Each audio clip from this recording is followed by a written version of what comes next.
भगवान को हर व्यक्ति में देखना स्टार्ट करिए। इसलिए किसी का दिल मत दुखाइए, क्योंकि ये समझिए कि हर व्यक्ति में ईश्वर समाये हैं। इसलिए दास अनिरुद्ध गौरी गोपाल आश्रम में वृद्ध माएँ आ जाती हैं तो हमारे पास उनको रखने की जगह नहीं होती, तो हम किराए का आश्रम लेकर उन माओं को रखते हैं। किराए के आश्रम में भी सालों तक गौरी गोपाल चला, जब आश्रम की व्यवस्था नहीं थी। फिर आश्रम बना तो सारे कमरे बनवाए, पूरा आश्रम बना माताओं के लिए।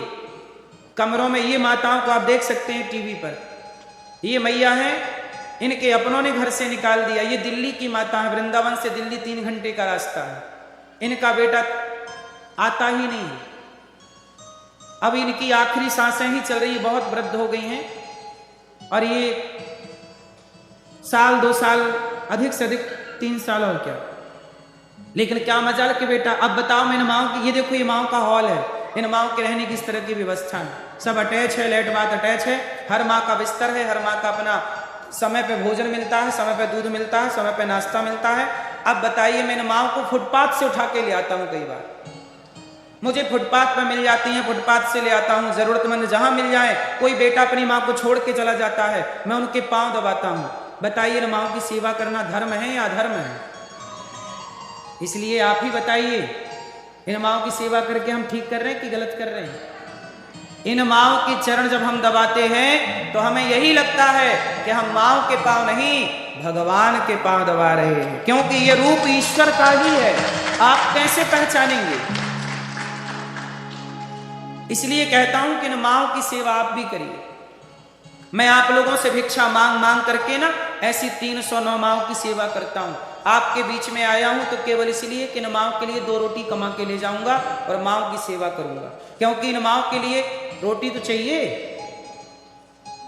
अब आप सोचिए, आपके परिवार में कितने लोग हैं? 5 लोग होंगे, 6 लोग होंगे, 7 लोग होंगे। आप पूरी जिंदगी 5 लोगों के लिए कमाते हैं, आप पूरी जिंदगी ज्यादा से ज्यादा 10 लोगों के लिए कमाते होंगे, हाँ या ना? लेकिन ये दास अनिरुद्ध, हमें कमाना पड़ता है इन माओं के लिए।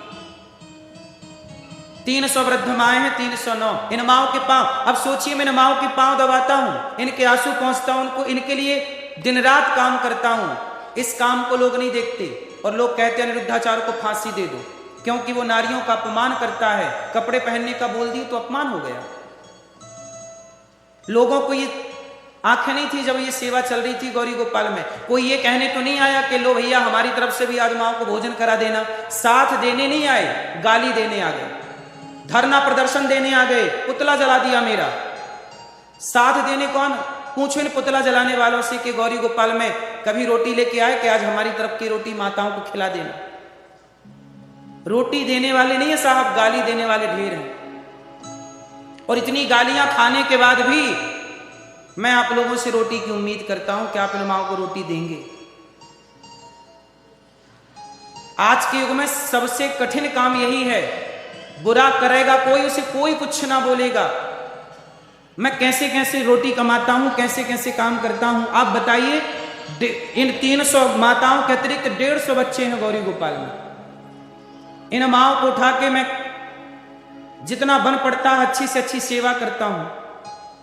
150 बच्चे हैं गौरी गोपाल में, उनको पढ़ाना, उनको लिखाना। ये देखो ये 150 बच्चे हैं, इनका बच्चों का हाल चाल जानने के लिए कपड़े लाना है। आप सोचिए, आप अपने एक बच्चे के लिए कपड़े खरीदते हैं, हम 150 बच्चों के लिए कपड़े खरीदते हैं। आप एक बच्चे के लिए कॉपी किताब खरीदते हैं, हम 150 बच्चों के लिए कॉपी किताब खरीदते हैं। और 150 बच्चों को पढ़ा रहे हैं। वो किसके घर में चोरी करने जा रहे हैं बताइए?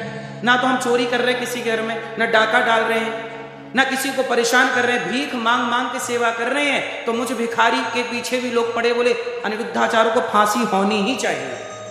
हम तो कहते खुशी खुशी चढ़ाओ, हम फांसी पर जरूर चढ़ेंगे, क्योंकि हम जैसे लोगों को जीने का अधिकार है ही नहीं। क्योंकि हम माओं के पांव दबाते हैं, क्योंकि सेवा करते हैं, भीख मांगते हैं, तो फांसी पे जरूर चढ़ाना चाहिए हम जैसे लोगों को। ये गैया है गौरी गोपाल में 400 गैयों की सेवा अकेला ये दास आप लोगों से भीख मांग मांग के करता। जिन गायों को बूचड़ खानों में ले जाके मार दिया जाता, उन गायों को ला करके यहां सेवा की जाती है।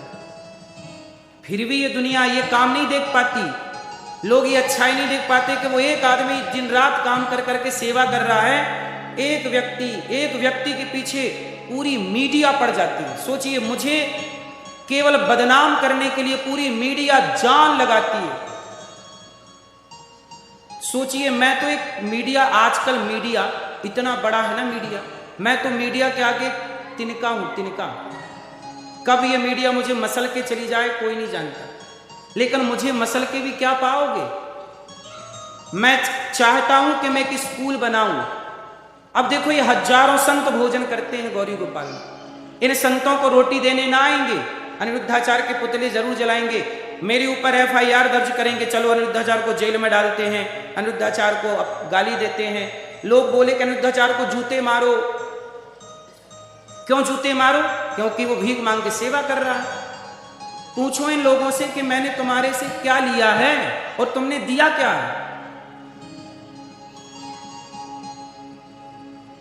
गाली देना कितना आसान है ना मेरी मां, और इससे भी कठिन काम देखिए, कितनी गालियां खाने के बाद भी मैं आज भी अपने धर्म से, अपने कर्तव्य से डिगा नहीं, आज भी वही कर रहा हूं।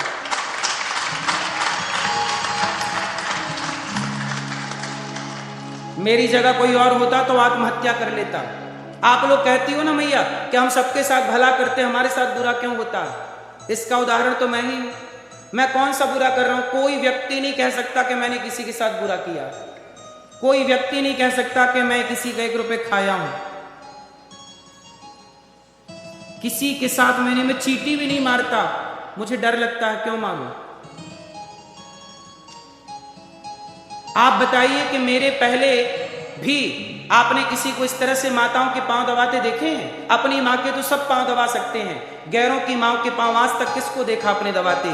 केवल ये दास अनिरुद्ध दबाता है सब मां के पांव। फिर भी मुझे ही फांसी होनी चाहिए, क्योंकि मैं सबके पांव दबाता हूं, क्योंकि मैं छुआछूत की भाव नहीं रखता। चाहे ब्राह्मण मां, क्षत्रिय मां, वैश्य मां, शूद्र मां, सबके पांव दबाता हूं। जो जातवाद का जहर घोल रहे हैं उनको फांसी नहीं होनी चाहिए, लेकिन जो जातवाद मिटा के हर मां की सेवा एक भाव से कर रहा, उस अनिरुद्धाचार्य को जरूर फांसी होना चाहिए।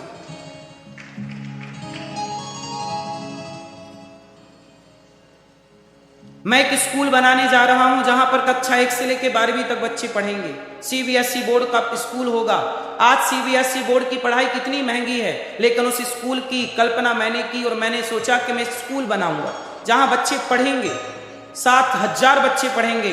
अब बताइए, उन बच्चों को मैं पढ़ाऊंगा, कितने टीचर लगाऊंगा, कितनी सैलरी दूंगा, पर बच्चों को शिक्षा मिलेगी निःशुल्क। इसके लिए मुझे पैसा चाहिए कि नहीं? लोग ये काम नहीं देखते कि वो एक आदमी कर क्या रहा है समाज के लिए। हमें क्या जरूरत है सब करने की, बताओ? हम तो अपना खाए पिए मस्त पड़े रहें, लेकिन ऐसा लगता है कि नहीं, संसार में आए हैं, भारत माँ की रोटियां खाई हैं, भारत भूमि पर जन्म लिया है, तो भारत के कुछ ऋण चुकाने हैं। भारत के क्या चुकाने हैं? हम भारत के ऋणी हैं। जिस माटी पर खेले, खाए, पले, बढ़े, उस माटी का ऋण चुकाना है ना मेरी माँ।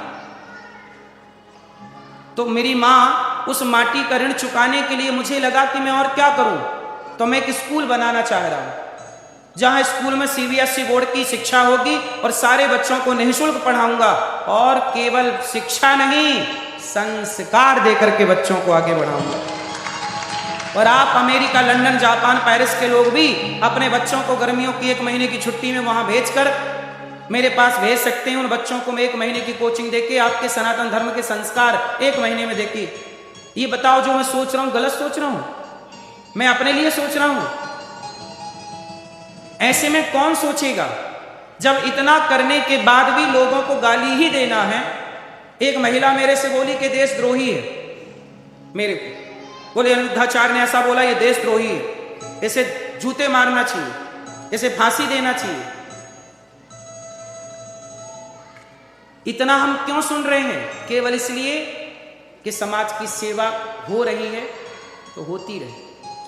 हमारे और आपके, मेरे गाली खाने से, मेरे अपमान करने से यदि आपको खुशी मिल रही है तो आप अपमान करके खुश हो जाइए, और मेरे गाली खाने से भी आपको तृप्ति मिल रही है तो गाली दीजिए। लेकिन मेरी मेहनत करने से यदि इतनी माओ का सहारा बन रहा है, इतनी माओ का सहारा ये दास अनिरुद्ध बन रहा है, तो मुझे लगता है मुझे इन माओ के लिए जीना चाहिए, मुझे इन बच्चों के लिए जीना चाहिए। और देश की शिक्षा को परिवर्तित करना चाहिए। सोचिए, इस देश में आज तक किसी पादरी को कहा गया कि इसे फांसी पर चढ़ाओ, किसी मौलाना को कहा गया कि फांसी पर चढ़ाओ, लेकिन अनिरुद्धाचार्य को कहा जा रहा फांसी पर चढ़ाओ। क्यों?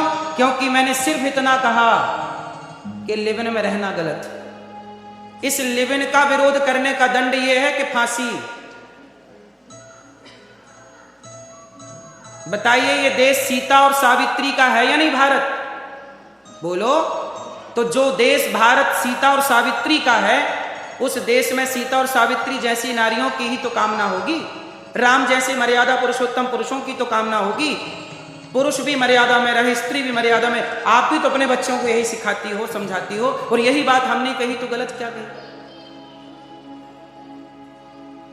लेकिन फिर भी आप लोगों से प्रार्थना करता हूं कि मुझे फांसी हो जाए तो बहुत अच्छा है, लेकिन फांसी नहीं हो तो फिर आपको साथ देना होगा, क्योंकि आप सबके साथ से ही ये गौरी गोपाल की सेवाएं चालू हो। हम तो चाहते हैं कि हमें फांसी हो, क्योंकि कम से कम मर तो जाएंगे। इतना सुनने से अच्छा हम मर जाए, क्योंकि यदि हम गलत हों तो हम सुने, यदि सही को यदि आप इतना सुनाएंगे तो फिर मर जाना बेहतर। ठीक कह रहे हैं लोग कि फांसी होना चाहिए अनिरुद्धाचार्य को। मैं तो बोल रहा हूं कि भारत सरकार को तुरंत मेरी फांसी की व्यवस्था करो, मैं आके सीधा फांसी पे चढ़ूं। जरूरी है मेरे जैसे लोगों को फांसी, और गुटखा बेचने वालों पर उनको अमृत दिया जाए, वो अमर हो जाए। और वो जो टीवियों पे गुटखे का ऐड चल रहा है और जो उसका प्रचार चल रहा है ना, मोबाइल पे खेलते हैं जुआ, वो जुआ खिलाने वालों को अमरता का वरदान देना चाहिए, अमर, और हमें फांसी देना चाहिए। इसलिए आप सभी को इन माओं की सेवा के लिए अपने हाथों को बढ़ाना चाहिए। आइए, आप में से कुछ भक्तों ने सहयोग किया है। आप जैसे दानवीर महापुरुषों का जरूर नाम सुने। भगवान से प्रार्थना है कि आपने जितना दिया गौरी गोपाल आश्रम की सेवा के लिए, उसका कई गुना भगवान आपको जरूर दें। आप भी किसी माँ का सहारा बने। गौरी गोपाल आश्रम में एक दिन का नक्षत्र आप बंटवाएं कि आज संतों की सेवा हमारी तरफ से होगी, आज माताओं को रोटी हमारी तरफ से होगी। आप जरूर इन माओं की सेवा से जुड़िएगा, जरूर आप साथ दीजिएगा। गाली देने वालों को गाली देने दीजिए, पर मुझे गाली देने वालों से यही प्रार्थना है कि आप भी आकर देखिए और आप भी रोटी देना सीखिए। कुछ भक्तों ने सहयोग किया है, आओ ऐसे दानवीर महापुरुषों का नाम सुने।